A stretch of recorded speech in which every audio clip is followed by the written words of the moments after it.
ሰላም ጤና ይስጥልን የተከበራችሁና የተወደዳችሁ የመከለሻ ሚዲያ ተከታታዮች፣ ዛሬም በዓለም አቀፍ መድረክ ትኩረት የሳቡ አበይት ዜናዎችን ከልሰን ይዘን ቀርበናል። ወቅታዊ ሚዛናዊና ታማኒ መረጃዎችን ስንለቅ በፍጥነት የማሳወቂያ መልእክት እንዲደርሳችሁ ለቻናላችን አዲስ የሆናችሁ ሰብስክራይብ በማድረግና የደውል ምልክቷን በመጫን ቤተሰብ እንድትሆኑ በአክብሮት እንጠይቃለን። ፕሬዝዳንት ትራምፕ ከኢራን ጋር በጣም ጥሩ ንግግሮች እያደረግን ነው ሲሉ ገለጹ። ኢራን የሆርሙዝ ወሽመጥን ዳግም በቁጥጥሯ ስር ማድረጓን አስታወቀች። ኢራን ለቀጣዩ የድርድር ምዕራፍ እስካሁን ፈቃደኛ አልሆነችም ተባለ።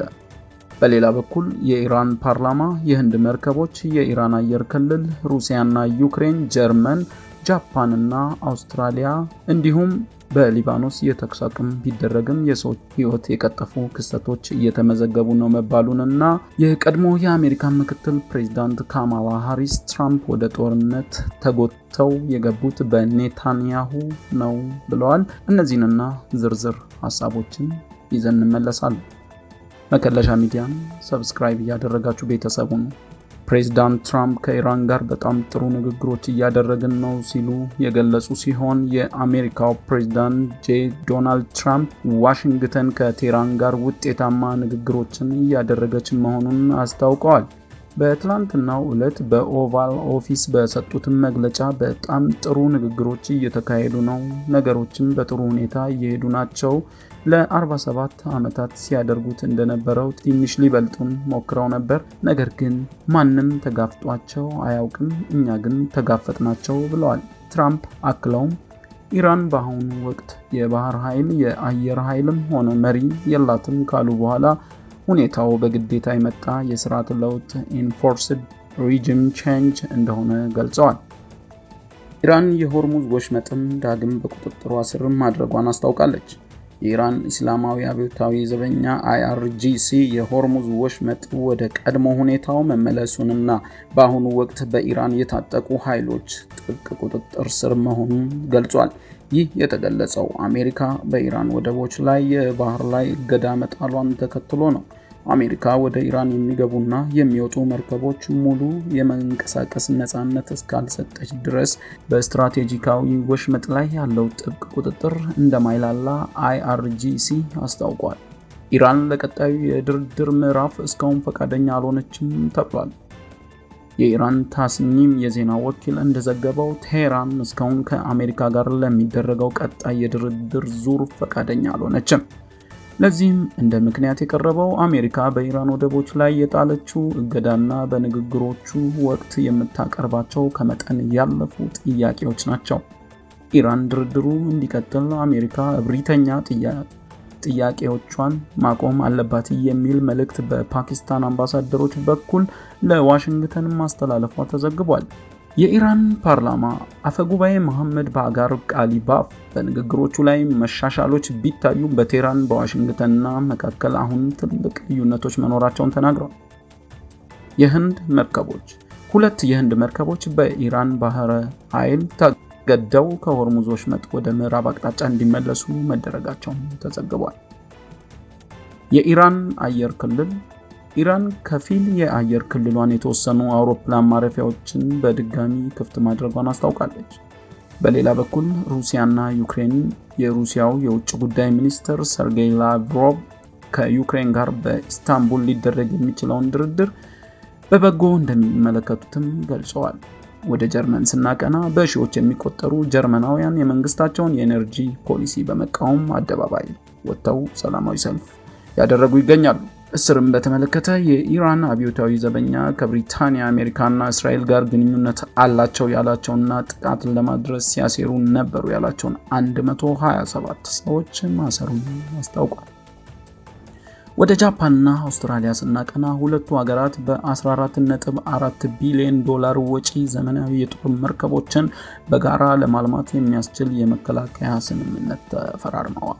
በሊባኖስ የተኩስ አቁም ቢደረግም የሰዎችን ህይወት የቀጠፉ ክስተቶች እየተመዘገቡ ነው። አሜሪካና ኢራን የገቡትም ሆነ እስራኤልና ሊባኖስ የደረሱበት የተኩስ አቁም ስምምነት እየተከበረ ይመስላል። ሊባኖስ ውስጥ ግን ለሰዎች ህይወት መጥፋት ምክንያት የሆኑ ክስተቶች ተፈጥረዋል። ተኩስ አቁሙ ተግባራዊ መሆን ከጀመረበት ጊዜ አንስቶ ደቡባዊ ሊባኖስ ውስጥ 2 ወታደሮች መሞታቸውን የእስራኤል መከላከያ ሰራዊት ገልጿል። የእስራኤል መገናኛ ብዙሃን ዘገባ እንደሚያመለክተው አንዱ ወታደር ህይወቱ ያለፈው ህንፃዎች በሚያጸዱበት ሰዓት በደረሰ ፍንዳታ ነው። በዚህ ክስተት ሌሎች 3 ሰዎች ቆስለዋል። ሌላው የእስራኤል ወታደር በተገደለበት ክስተት ደግሞ 9 ሰዎች ጉዳት ደርሶባቸው ወደ ሆስፒታል መወሰዳቸውን የእስራኤል ጦር አስታውቋል። የሀገር ውስጥ መገናኛ ብዙሃን ዘገባ እንደሚያመለክተው ወታደሮቹ የነበሩበትን መሳሪያ የታጠቀ ተሽከርካሪ በሚጓዝበት ወቅት የተቀበረ ፈንጂ ረግጧል። እስራኤል ፈንጂው መቼ እንደተቀበረና የተኩስ አቁም ስምምነቱ ጥሰት ይሆን እንደሆነ ለማረጋገጥ ምርመራ እንደምታካሂድ ተዘግቧል። በሌላ ክስተት ደግሞ የተባበሩት መንግስታት የሊባኖስ ጊዜያዊ ኃይል አባል የሆነ ፈረንሳዊ ሰላም አስከባሪ ሊባኖስ ውስጥ ተገድሏል። የፈረንሳዩ ፕሬዝዳንት ኢማኑኤል ማክሮን ለጥቃቱ ሂዝቦላን ተጠያቂ ያደረጉ ሲሆን ታጣቂ ቡድኑ ግን ከክስተቱ ጋር ምንም ግንኙነት እንደሌለው በመግለጽ አስተባብሏል። የነዳጅ ዋጋ መናርና የአሜሪካ ማዕቀብን በተመለከተም አዲስ መረጃ አለ።